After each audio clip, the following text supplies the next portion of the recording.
Imagine waking up tomorrow and discovering that 99% of your life had vanished. Not your money, not your friends, not your body, your memories, every conversation you've ever had, every birthday, every ordinary afternoon that quietly became part of your existence. Gone. Sounds terrifying, right? But here's the disturbing part. That has already happened. You have been alive for thousands of days, yet you can only remember a tiny fraction of them. Where did the rest go? And why would your own brain erase the story of your life? At first it sounds like a flaw, a failure of memory. But the truth is much stranger. Because your brain was never designed to remember your life. It was designed to help you survive. Think about yesterday. Not the major events, the tiny details. What did you eat for lunch? How many times did you unlock your phone? What sounds were in the background while you walked down the street? Most of those details are already fading, not because you're careless, because your brain is actively deleting them. Every second, your senses absorb an overwhelming amount of information. The texture of your clothes, the position of objects around you, the sounds, smells, colors, faces, and movements constantly entering your awareness. If your brain stored everything, your mind would become overloaded. You wouldn't be able to function.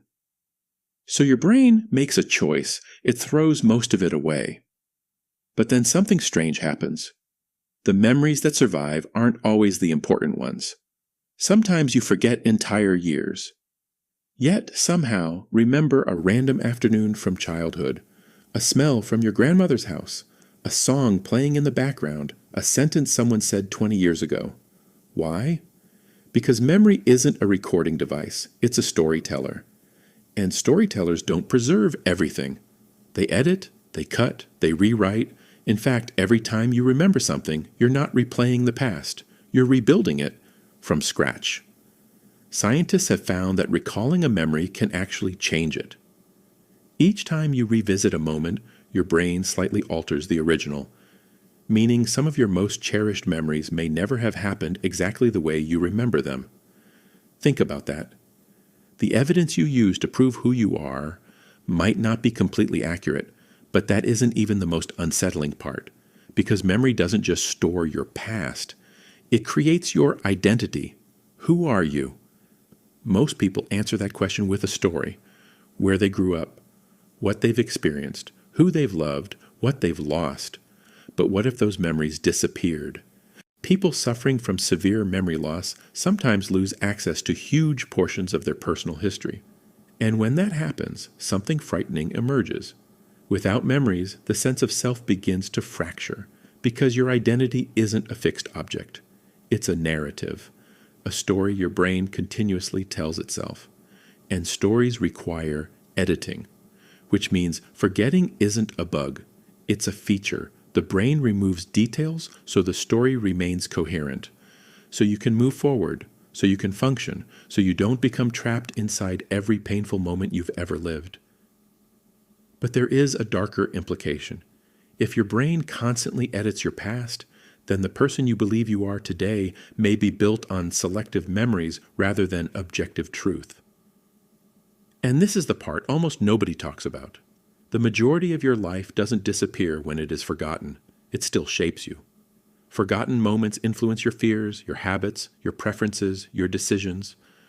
Invisible memories continue pulling strings behind the scenes. You are being shaped by experiences you cannot even remember.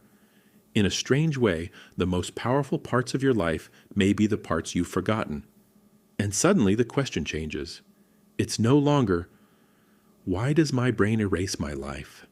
It's, what would happen if it didn't? Imagine remembering every embarrassment, every rejection, every mistake, every painful moment, every second, forever. The burden would be unbearable. Perhaps forgetting isn't a tragedy. Perhaps it's one of the brain's greatest gifts, a silent act of mercy performed every single day. Because if memory creates your story, forgetting allows the story to continue. And maybe the strangest truth of all is this. The life you remember is only a tiny island floating in an ocean of forgotten moments. Yet those invisible moments may be the very things that made you who you are. After all, the parts of your life you can no longer remember never truly disappeared. They disappeared from your mind, but not from you.